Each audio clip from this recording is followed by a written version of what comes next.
మెగాని TV పక్కా local AP. Krishna జిల్లా వెంకటాపురంలో MLA మండలి బుద్ధప్రసాద్ పర్యటించారు. ఈ సందర్భంగా స్థానిక ప్రభుత్వ పాఠశాలలో ఆకస్మిక తనిఖీలు చేపట్టారు. మధ్యాహ్న భోజన పథకం అమలు తీరును ఎమ్మెల్యే పరిశీలించారు. ఎంపీపీ స్కూల్లో పిల్లల చదువుపై అసంతృప్తి వ్యక్తం చేశారు. పిల్లలతో బట్టి పట్టించవద్దని ఎమ్మెల్యే స్పష్టం చేశారు. పాఠ్యపుస్తకాలలో పాటలు సరిగా కూడా నేర్పలేరా అంటూ ఉపాధ్యాయులపై దానికి సంబంధించినటువంటి ఆగ్రహం వ్యక్తం చేస్తూ పాఠాలు సరిగా చెప్పమని అన్నారు. ఇందులో భాగంగా 4వ తరగతి విద్యార్థిని పుష్పహర్షిత తెలుగు పద్యాలను ఆలపించి ఆకట్టుకుంది.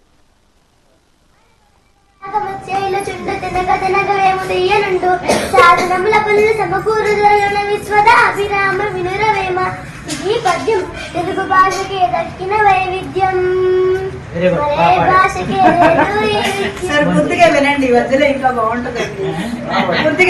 చదివితే ఆద్యంతం ఓ పద్యం చూడదు లోకమంతా చోద్యం నరవసభరితం మన పద్యం అనగనగా రాగమచ్చేలు చుండు తినగ తినగవేము తీయనుండు సాధనముల పనులు సమకూరుదలోన విశ్వదాభిరామ వినురవేమ పుటుక్కు జరజరడి బుక్కుమే పుటుక్కు జరజరడి బుక్కుమే పుటుక్కు జరజరడి బుక్కుమే పుటుక్కు జరజరడి బుక్కుమే.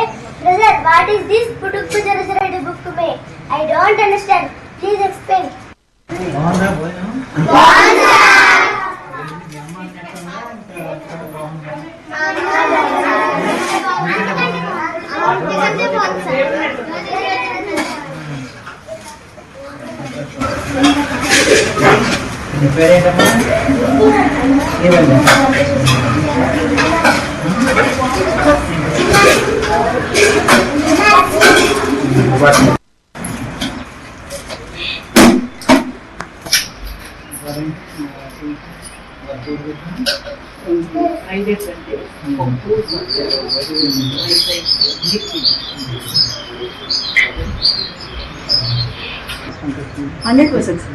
అంతకుముందు సంవత్సరం 100%. నేను హెచ్ఎంలో చార్జ్ చేసుకుని 100%.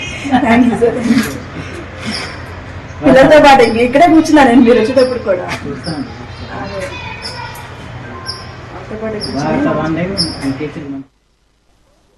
అనంతపురం జిల్లాలో అకాల వర్షాలు బీభత్సం సృష్టించాయి. ఈదురుగాలులతో పంట పొలాలు తీవ్రంగా దెబ్బతిన్నాయి. రైతులను ఆదుకోవడంలో కూటమి ప్రభుత్వం పూర్తిగా విఫలమైందని మాజీ ఎమ్మెల్యే విశ్వేశ్వరరెడ్డి ధ్వజమెత్తారు. బాధిత రైతులతో కలిసి మాజీ ఎమ్మెల్యే ప్రజా సమస్యల పరిష్కార వేదికలో వినతిపత్రం సమర్పించారు. క్షేత్రస్థాయిలో నష్టాన్ని అంచనా వేసి రైతులకు తక్షణమే పరిహారం అందించాలని డిమాండ్ చేశారు. ప్రభుత్వం స్పందించని పక్షంలో రైతులతో కలిసి పెద్ద ఎత్తున ఆందోళనలు చేపడతామని విశ్వేశ్వరరెడ్డి హెచ్చరించారు.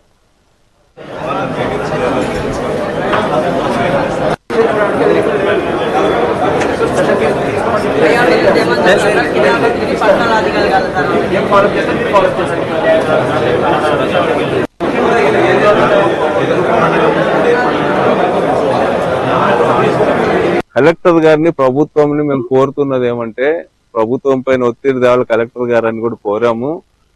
అవసరమైతే సెంట్రల్ గవర్నమెంట్ కూడా అనేక రాష్ట్రాల్లో కూడా అరటి సాగు చేస్తా ఉన్నారు. అందుకని సెంట్రల్ గవర్నమెంట్ కూడా జోక్యం చేసుకోవాల్సినటువంటి అవసరం ఉంది. ప్రభుత్వం కొనాల మద్దతు ధర, జగన్ గారు ఉన్నప్పుడు మద్దతు ధర ప్రకటించినాడు బనానాకు. అదేవిధంగా అమ్ముకోవడానికి అనేక ప్రాంతాలకి ట్రావెలింగ్ ఏర్పాట్లు చేసి, లాజిస్టిక్స్ ఏర్పాటు చేసి, తర్వాత ట్రైన్స్ ద్వారా పంపించి రైతుల నుంచి కొన్నాడు. అట్లాంటి చొరవ మీరు చూపండి అని చెప్పి మేము అడుగుతా ఉన్నాం. కలపండి అన్ని రైతు సంఘాలని, మీటింగ్ వేయండి. అదేవిధంగా అధికారులు, హార్టికల్చర్ డిపార్ట్మెంట్ కూర్చోండి, మీరు గవర్నమెంట్ కూర్చోండి, ప్రతిపక్ష పార్టీల వాళ్ళని ఆహ్వానించండి. ఏం చేద్దాం, ఇట్లాంటి ఇదొక సంక్షోభంగా చూడాలని చెప్పి నేను ఈ రోజు ప్రభుత్వానికి విజ్ఞప్తి చేస్తున్నా. ఇన్ని లక్షల మంది రైతులు అరటి సాగు వదిలిపెట్టి లక్షలాది రూపాయలు నష్టపోతే ఎంత దారుణమైనటువంటి నష్టం జరుగుతుంది అనేది మీరు ఆలోచించమని అడుగుతున్నా. ఎప్పుడో ఈరోజు నేను 30 ఏళ్ళు ముందు ఆలోచిస్తా, విజనరీ నేనని చెప్పి 2047కు సంబంధించిన ప్రణాళికలు రూపొందిస్తున్న మీకు మరి అరటి రైతులకి సంక్షోభం వస్తుందని మీరు గుర్తించాలి కదా. ఎక్కడైనా గోడౌన్స్ కట్టినారా, కొన్ని ఏర్పాట్లు చేసినారా? ఇదే కాదు, ఏ పంటను కూడా ఒక్క కేజీ అయినా కూడా మీరు కొన్నారని చెప్పి చెప్తున్నా. ఇన్సూరెన్స్ సౌకర్యం లేకుండా చేసినారు. గతంలో ప్రీమియం ప్రభుత్వమే కట్టి అందరికి ఇన్సూరెన్స్ వచ్చి ఏర్పాటు చేసింది జగన్ గారి ప్రభుత్వం ఉన్నప్పుడు. అదేవిధంగా మార్కెట్ ఇంటర్వెన్షన్ స్కీమ్ కింద రైతుల నుంచి ఈరోజు ధర కొని, మద్దతు ధర కొని వాటన్నింటి కూడా రైతులకి నిలబెట్టేలా చేసింది. మద్దతు ధర ప్రభుత్వం కొనడం వల్ల ప్రైవేట్ వ్యాపారులు కూడా వచ్చి ఆ రోజు రైతులకి న్యాయం జరిగింది. ఆ రోజు మీరు మద్దతు ధరకు ఆ రోజు మేము 7,800 కోట్ల రూపాయల వరకు కూడా మద్దతు ధరకే ఖర్చు పెట్టినాం వైఎస్ జగన్ గారు ముఖ్యమంత్రిగా ఉన్నప్పుడు. అదేవిధంగా దాదాపు 1,85,000 కోట్లు జగన్ గారు గవర్నమెంట్ ఉన్నప్పుడు రైతుల కోసం ఖర్చు పెట్టడం జరిగింది. కలెక్టర్ గారిని ప్రభుత్వంని మేము కోరుతున్నది ఏమంటే ప్రభుత్వం పైన ఒత్తిడి తేవాలి కలెక్టర్ గారని కూడా కోరాము. అవసరమైతే సెంట్రల్ గవర్నమెంట్ కూడా అనేక రాష్ట్రాల్లో కూడా. శ్రీ సత్యసాయి జిల్లా కదిరిలో రైతన్న మీకోసం కార్యక్రమం ఉత్సాహంగా సాగుతుంది. మర్రికొమ్మదిన్నెలో ఎమ్మెల్యే కందికుంట వెంకటప్రసాద్ స్వయంగా రైతుల ఇళ్ల వద్దకు వెళ్లి ప్రభుత్వం అందిస్తున్న పథకాలపై ఆరా తీశారు. ముఖ్యంగా అన్నదాత సుఖీభావ పథకం కింద పెట్టుబడి సాయం సకాలంలో అందుతుందా లేదా అని రైతులను అడిగి తెలుసుకున్నారు. కూటమి ప్రభుత్వం అన్నదాతల సంక్షేమానికి పెద్దపీట వేస్తుందని, ప్రతి రైతుకు ప్రభుత్వ ఫలాలు అందేలా చూస్తామని ఆయన భరోసా ఇచ్చారు. ఈ సందర్భంగా పథకాల వివరాలతో కూడిన కరపత్రాలను పంపిణీ చేస్తూ రైతులకు అవగాహన కల్పించారు.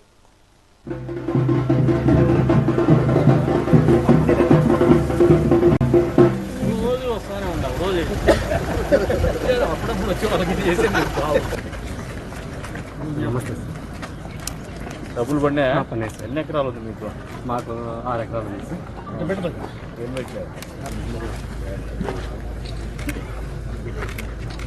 4,000 ఒకసారి అంటే 2 సార్లు మొత్తం 20,000 పడింది కదా? పడింది సార్, పడింది సార్.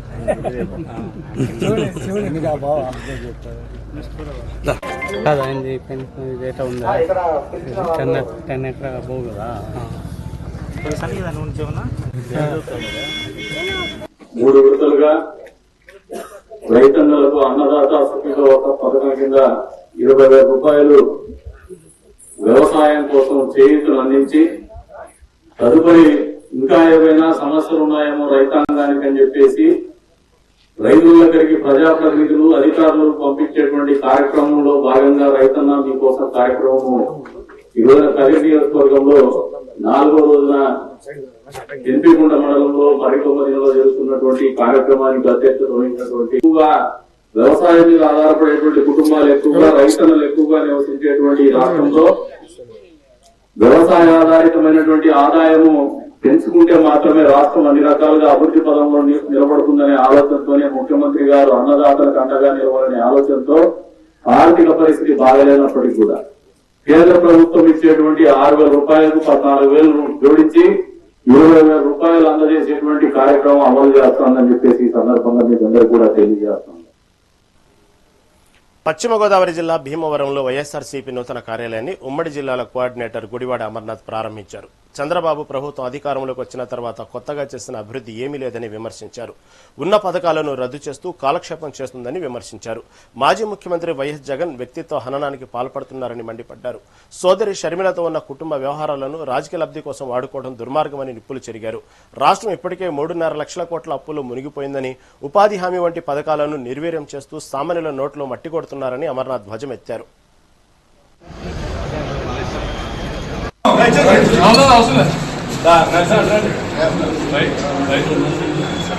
చూడండి పైకి.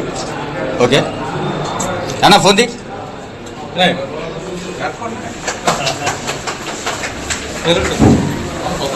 ఈ రాష్ట్రంలో 1,000,000 మంది మహిళలకి న్యాయం చేసినటువంటి ఒక నాయకుడు ఇంట్లో ఒక చెల్లికి ఎందుకు న్యాయం చేశారు నాకు తెలియగలుగుతాను. అందుకని చెప్తున్నాను, ఇందాక మీరు అడగకముందే నేను ఒక దానికి సమాధానం చెప్పా.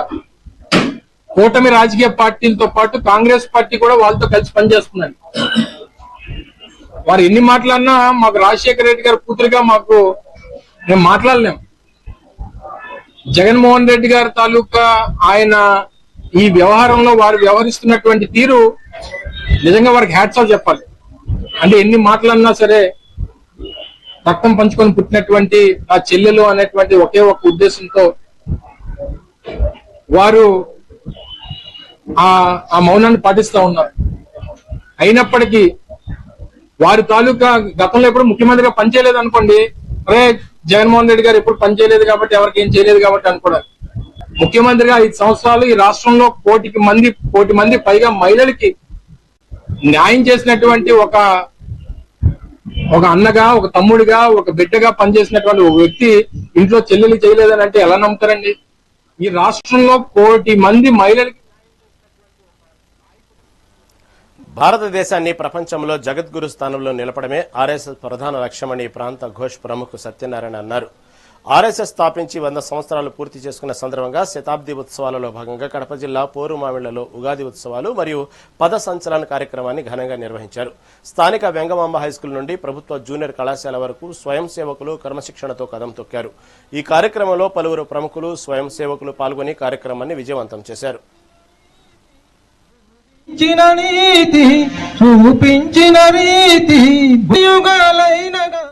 కార్యం స్వకార్యం, నా చదువు పూర్తవుతుంది, నేను కూడా ఉద్యమాల్లో పాల్గొనేటువంటి అవకాశం ఉంటుంది అనేటువంటి ఉద్దేశంతో అక్కడికి వెళ్లి MBBS చదివారు.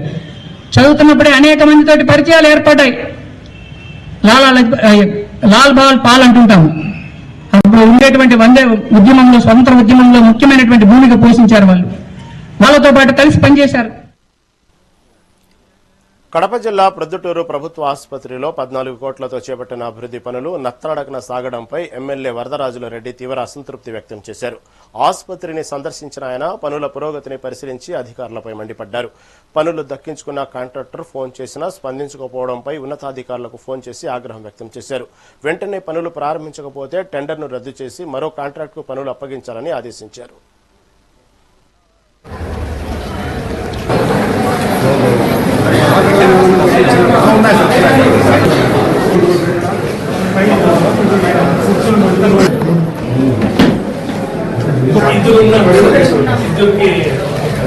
కాంట్రాక్టర్ వచ్చి నిలబడుకున్న రవాణా లేదని చెప్పి ఇప్పుడు మన పొద్దుటూరులో బాడుకోత వచ్చి మొదలుపెట్టిపోయినాడు. మన కంటి ఆపరేషన్ ఎస్టిమేట్ తీసుకున్నాం. మన ఎస్టిమేట్ ప్రకారం ఈ మామూలుగా రెగ్యులర్ కాంట్రాక్టర్ చేయడు. మాకు ఐ ఆసుపత్రి నిలబడిపోయింది, ఆపరేషన్లు నిలబడిపోయినాయి, రోజు ఓపీ నిలబడిపోయింది. నువ్వు వస్తే వేరే కాంట్రాక్టర్ పెట్టి పని చూపిస్తాము, పని మనతో డబ్బులు ఇప్పిస్తూ మాకు అర్జెంట్, అది వారం రోజుల్లో కంప్లీట్ కావాలి. మాకు క్లోజ్ అయిపోయింది, పేపర్లలో వస్తుంది రోజు కంటి ఆసుపత్రి ఆపరేషన్లు జరగడం లేదని. ఏమో నీ కంట్రోల్లో ఉండే వాళ్ళని కాంట్రాక్టర్ వేయించి పని చేయించండి. ఏంటి మా పరిస్థితి, పబ్లిక్ ప్రజల పరిస్థితి ఇక్కడ? ఎన్నిసార్లు పంపించడం, మీతో ఇప్పుడు 2-3 సార్లు మాట్లాడాను నేను, ఏం ప్రోగ్రెస్ లేదు. పని చేస్తాడో మానుకొని పోతాడో చూడ, వేరే వాళ్ళన్నా టెండర్ వేసుకుంటే మాకు పని అవసరం. వాడు కాంట్రాక్టర్ ఎవరితో వచ్చినా మాకేం ఇబ్బంది లేదు.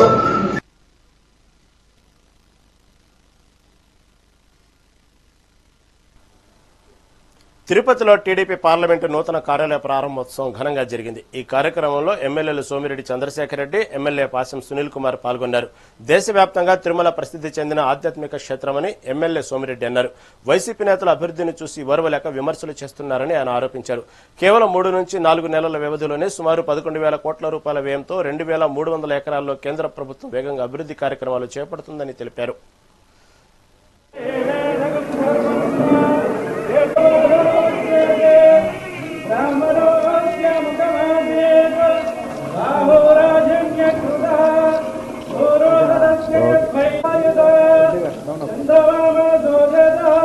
డౌన్ చెప్పు.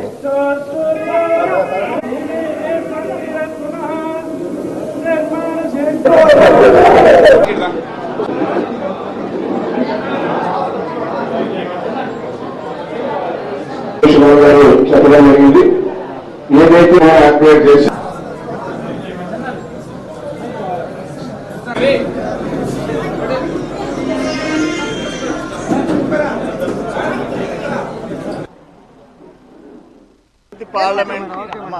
తిరుపతి పార్లమెంట్ తెలుగుదేశం కార్యాలయం ప్రారంభించుకున్నాం. బ్యూటిఫుల్ గా కన్స్ట్రక్షన్ జరిగింది. ఆయన ప్రధాన కార్యదర్శి దివాకర్ రెడ్డి గారు 2 నెలల్లో దీన్ని కన్స్ట్రక్ట్ చేయించారు. ఒక కేంద్ర మాజీ మంత్రి ఒక జిల్లా అధ్యక్షురాలుగా ఈరోజు బాధ్యతలు స్వీకరించిందంటే నిజంగా స్వాగతించాల్సిన విషయం. అట్నే తుడా చైర్మన్ దివాకర్ రెడ్డి గారు కూడా యాక్టివ్ రోల్ ప్లే చేసేవాడు. ఈరోజు ఈ బిల్డింగ్ 2 monthsలో కట్టించాడంటే మేమందరం కూడా కార్యకర్తలు అందరూ రుణపడి ఉండారు.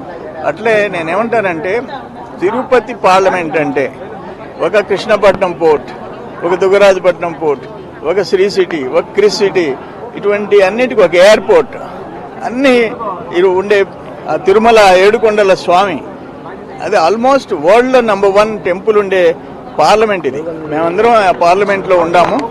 మంచి కమిటీ కూడా తొందరలో ప్రమాణ స్వీకారం చేస్తుంది. ఈ జరిగే అభివృద్ధిని చూసి ఓచుకోలేక మాట్లాడుతున్నారు. క్రిస్ సిటీ ప్రధానమంత్రి గారు అక్కడ వర్చువల్ ఫౌండేషన్ వేశాడు. తిరుపతి పార్లమెంట్ ఆఫీసుని ఇక్కడ తిరుపతిలో ఓపెన్ చేయడం చాలా ఆనందంగా ఉన్నది. మొత్తం తిరుపతి పార్లమెంట్ అంటే 7 సెగ్మెంట్లు కూడా ఖచ్చితంగా కార్యకర్తలందరూ కూడా మంచి జరిగే విధంగా ఎవరు ఏ ఇబ్బంది జరగకుండా ఇది వాళ్ళందరికీ కుటుంబం. ఇది అందరూ కూడా ఏ టైం అయినా వాళ్ళ ఆఫీస్కి రావచ్చు. వాళ్ళందరూ కూడా పార్లమెంట్ ఉన్న కమిటీ, జిల్లా కమిటీ చైర్మన్లు, డైరెక్టర్లు, పార్టీ కార్యకర్తలు అందరూ కూడా ఈ కార్యాలయాన్ని వచ్చేసి వాళ్ళకి ఏ విధంగా కావాలో, పార్టీకి ఏ విధంగా వాళ్ళు తరపున సహాయం పడతారని చెప్పి అందరూ కూడా దీన్ని ఈ పార్టీ కార్యాలయం వాడుకోవాలని చెప్పి మనస్ఫూర్తి చెప్తున్నాను. అదేవిధంగా ఈరోజు రాష్ట్రంలో చూసినట్టయితే మన ముఖ్యమంత్రి చంద్రబాబు నాయుడు గారు, మన యువనాయకు నారా లోకేష్ గారు వాళ్ళు ఎంత కష్టపడుతున్నారు. రాష్ట్రాన్ని భారతదేశంలో మొట్టమొదటి స్థానానికి పెట్టే విధంగా ఈరోజు రాత్రి పొగులు కష్టపడుతూ దేశాలు తిరుగుతూ ఎన్నెన్నో కంపెనీలు తీసుకొని వస్తూ ఎంతో మందికి ఎంప్లాయ్మెంట్ ఇవ్వాలని చెప్పేసి అని, స్త్రీ శక్తి కూడా అందరూ బాగుండాలని, మన వికలాంగులకు కూడా ఫ్రీ బస్ పెట్టడం, మనం చెప్పిన సూపర్ 6 కాకుండా ఇంకా చెప్పనట్టు కూడా ఇంకా కూడా చేయడం కూడా అది ఒక ఎన్డీఏ కూటమికే చెల్లుబాటు అయింది. ఎందుకంటే మీకు అందరూ తెలిసి ఈరోజు మనకు 2019-2024 వరకు రాష్ట్రం ఏ విధంగా అతలాకుతలం అయిపోయింది. అన్ని విధాలుగా ఈరోజు రహదారులు లేవు, డెవలప్మెంట్ లేవు, కంపెనీలు లేవు, ఏమీ లేవు. కానీ వచ్చేటువంటి 20 నెలల్లోనే ఈరోజు చూస్తుంటారు మీరు ఎన్ని రహదారులు వచ్చాయి. పల్నాడు జిల్లా నర్సరావుపేటలో అర్ధరాత్రి యువకులు బైక్ స్టంట్స్ చేయడాన్ని ఎస్పీ సీరియస్ గా తీసుకున్నారు. బైక్ స్టంట్స్ చేస్తూ ప్రజల ప్రాణాలకు ముప్పు కలిగిస్తున్న కొందరు ఆకతాయికులపై ఆగ్రహం వ్యక్తం చేశారు. స్టంట్స్ చేసిన యువకుల ఆచూకీ కోసం ప్రత్యేక బృందాన్ని ఏర్పాటు చేశారు. సీసీటీవీ కెమెరాల ద్వారా పలువురిని గుర్తించి అదుపులోకి తీసుకున్నారు. యువకుల తల్లిదండ్రులను పిలిచి కౌన్సిలింగ్ ఇస్తున్నట్లు పోలీసులు తెలిపారు. బైక్ స్టంట్లు చేస్తే కఠిన చర్యలు తీసుకుంటామని డీఎస్పీ హనుమంతరావు హెచ్చరించారు. మొన్నట్లో మేము కూడా సోషల్ మీడియాలో చూసాము. ఇన్ఫర్మేషన్ అయితే లేదు, కానీ పిల్లలు మాత్రం ఆ బైక్ రైడ్లు చేసినట్టుగా సోషల్ మీడియాలో చూసాము. ముఖ్యంగా నర్సాపేట ఎస్ఆర్కేడి జంక్షను, అలాగే పులపాడు జంక్షను, అలాగే చిలకలూరుపేట కొత్త బైపాస్లో కూడా చేసినట్టు తెలుస్తుంది. ఆ వ్యూ చూస్తే ముఖ్యంగా మోను అనే వ్యక్తి అతను స్టంట్ చేయడం అలవాటులాగా ఉంది అతనికి. ఇంతకుముందు కూడా చూస్తే అతని ప్రొఫైల్ ఓపెన్ చేస్తే మొత్తం కనిపిస్తూ ఉన్నాయి. ఆ గుర్రాడే వీళ్ళందరినీ మోటివేట్ చేసి తీసుకెళ్ళినట్టుగా తెలుస్తుంది. సో అతి త్వరలో పిల్లల్ని అందరూ చిన్నపిల్లలు, మైనారిటీ తీరిన పిల్లలు ఉన్నారు ఇందులో చాలామంది, అందరిని పిలిపించి వాళ్ళ తల్లిదండ్రులు కూడా పిలిపించి కౌన్సిలింగ్ ఇచ్చి ఇక ముందు జరగకుండా ఉండేదానికి మొత్తం ఎడ్యుకేట్ చేయాల్సిన అవసరం ఉంది. కాబట్టి నేను మీడియా ద్వారా తెలియజేస్తున్నాను తల్లిదండ్రులందరికీ కూడా, దయచేసి పిల్లలు ఏం చేస్తున్నారు చూడండి ఒకసారి. కాలేజీల్లో కూడా ఇలాగే గంజాయికి అలవాటు పడుతున్నారు. పట్టించుకోకపోతే గంజాయిలు అలవాటు పడతారు. గంజాయి అలవాటు పడితే పిల్లోడు మనకి దక్కడు. సో ఆ యాంగిల్లో కూడా మీరు చూడండి. అలాగే మీరు బైక్ ఇవ్వద్దు, అసలు బైక్ ఇచ్చే పని అయితే బైక్తో పాటు ఖచ్చితంగా హెల్మెట్ ఇవ్వండి. హెల్మెట్ ఇవ్వకుండా మీరు ఆ విధంగా రైలు చేపిస్తూ ఉంటే అక్కడ పడితే అది అతనితో పాటు అవతల వాళ్ళకు కూడా ఇబ్బందులు ఉంటాయి. కాబట్టి తల్లిదండ్రులు గమనించాలని ఈ సందర్భంగా కోరుతున్నాం. నెల్లూరు జిల్లా సంగం కొత్త చెక్పోస్టు వద్ద రోడ్డు ప్రమాదం జరిగింది. ఓవర్ స్పీడ్తో వెళుతున్న సిమెంట్ ట్యాంకర్ అదుపు తప్పి ఎర్ర చెరువులోకి దూసుకెళ్లింది. ప్రొద్దుటూరు నుంచి నెల్లూరు వైపు వెళుతుండగా ఈ ప్రమాదం చోటు చేసుకుంది. ఈ ట్యాంకర్ని జేసీబీ సాయంతో బయటకు తీశారు. ఈ క్రమంలో దాదాపు గంట సేపు ట్రాఫిక్ నిలిచిపోయింది. ఘటనపై కేసు నమోదు చేస్తున్న పోలీసులు దర్యాప్తు చేపట్టారు.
నెల్లూరు జిల్లా గూడూరు మైథిలి ఆసుపత్రిలో వైద్యుల నిర్లక్ష్యంతో పద్మమ్మ అనే మహిళ మృతి చెందిందని బాధిత కుటుంబం ఆరోపిస్తుంది.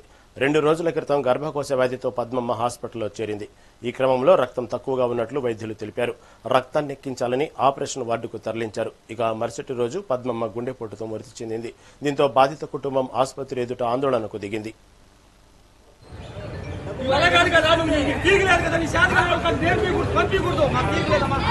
చూపించుకోండి అని చెప్పాలి. మీరు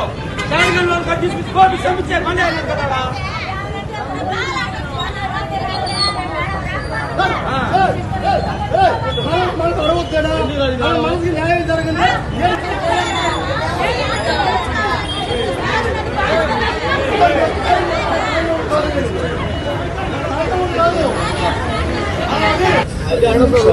కోట మండలం కోట మండలం గూడెల గ్రామం 40 పద్మమ్మ అనే 45 సంవత్సరాలు ఆమెకి గర్భసంచి ప్రాబ్లం అని హాస్పిటల్కి వచ్చింది.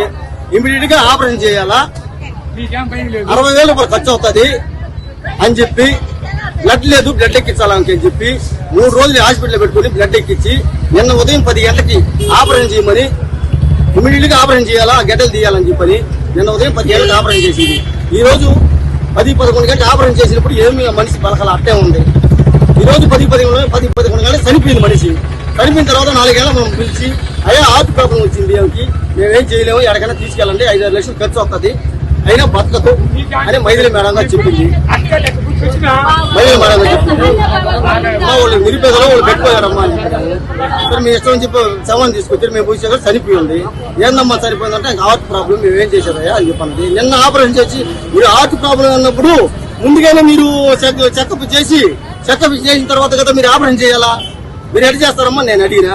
లేదయ్యా అన్ని చెకప్ చేసాను, అన్ని బాగున్నాయి, బాగుంటేనే మేము ఆపరేషన్ చేసాము, కాబట్టి ఆమెకు హార్ట్ షోక్ వచ్చింది, అందువల్ల ఇమ్మీడియట్ గా వచ్చింది హార్ట్ షోక్, అందువల్ల ఆమె చనిపోయింది, మేమేం చేయలేమా. అనకాపల్లి జిల్లాలో ఆర్సెల్ఆర్ స్టీల్ ఫ్యాక్టరీ శంకుస్థాపన కార్యక్రమంలో డిప్యూటీ సీఎం పవన్ కళ్యాణ్ మాట్లాడుతున్నారు. లైవ్ ద్వారా చూద్దాం. గారికి,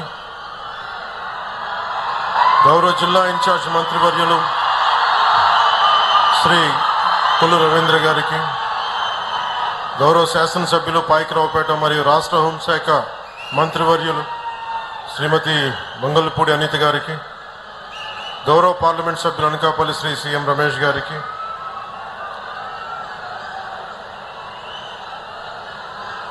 గౌరవ సభ్యులు శాసనసభ్యులు కొణిదల రామకృష్ణ గారికి, ప్రతి ఒక్కరికి పేరు పేరున నా హృదయపూర్వక నమస్కారాలు.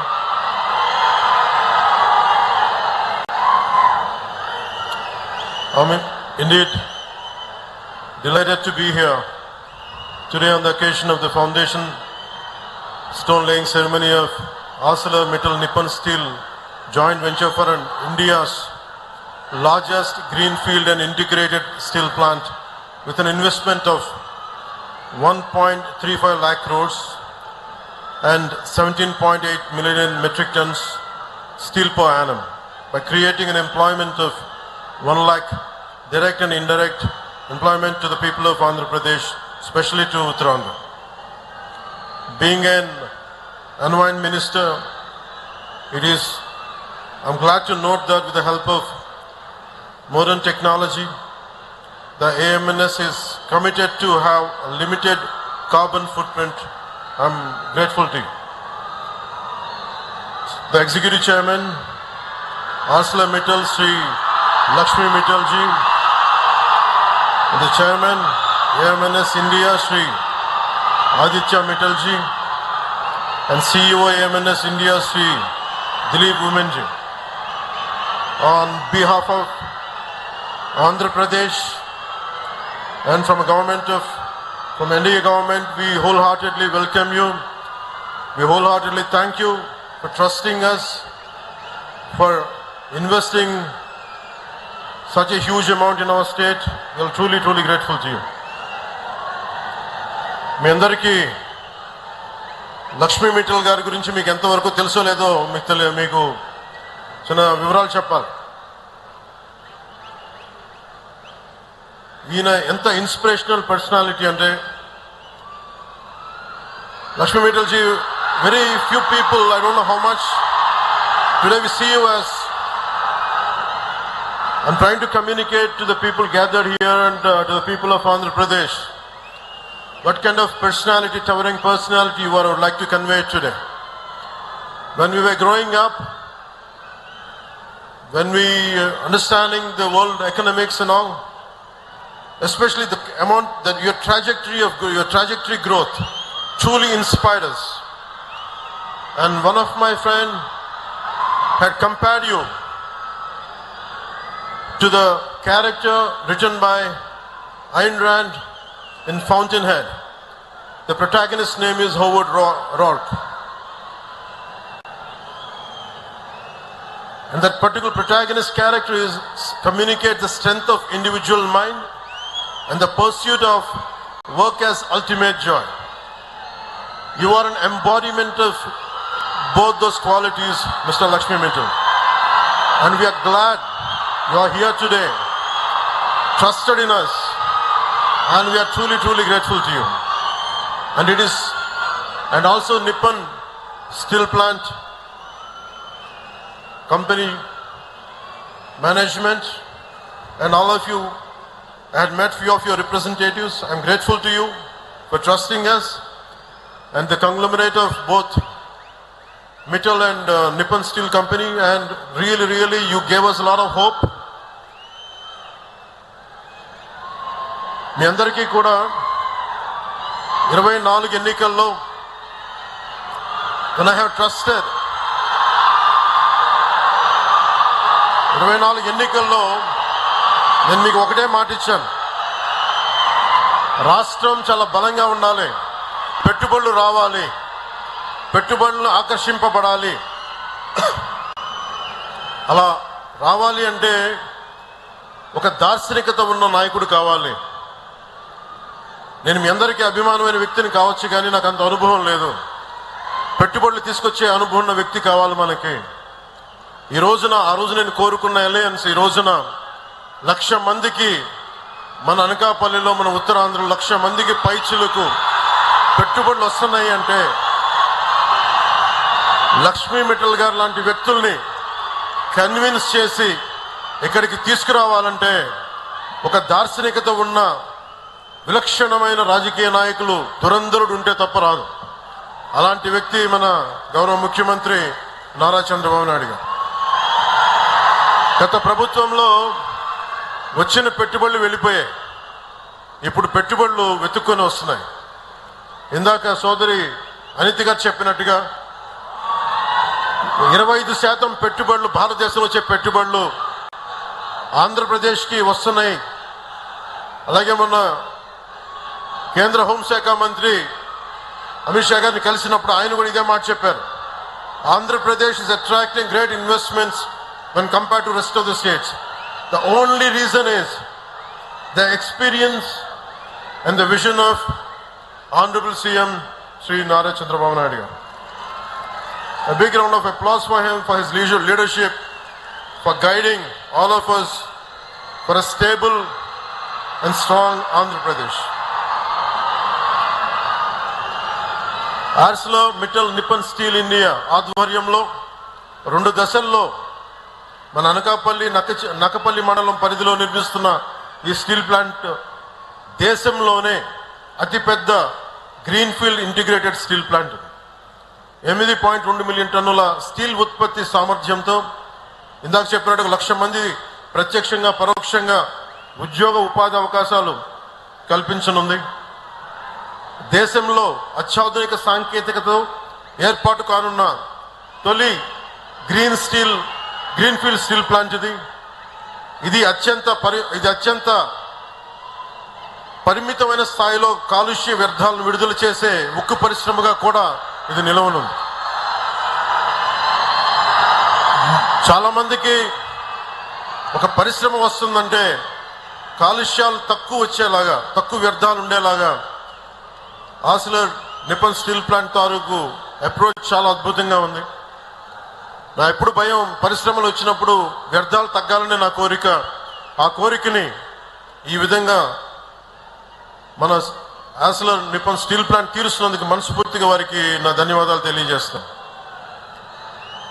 ఒక్కసారి నేను 2014 నుంచి 19 అనంతపురం రాయలసీమ ప్రత్యేకించి వెనుకబడ్డ ప్రాంతం ఒక్క కియా పరిశ్రమ రాగానే తీరుతెన్నులు మారిపోయినాయి, ఉపాధి మారిపోయింది, ఉద్యోగ అవకాశాలు మారిపోయినాయి, ల్యాండ్స్కి రేట్లు వచ్చినాయి. ఒక్క పరిశ్రమ వస్తే ఎన్ని మారిపోతాయో మనం ప్రత్యక్షంగా. రైట్, ఇవి ఇప్పటివరకు ఉన్న పక్కా లోకల్ అప్డేట్స్ చూస్తూనే ఉండండి మెగా 9 టీవీ.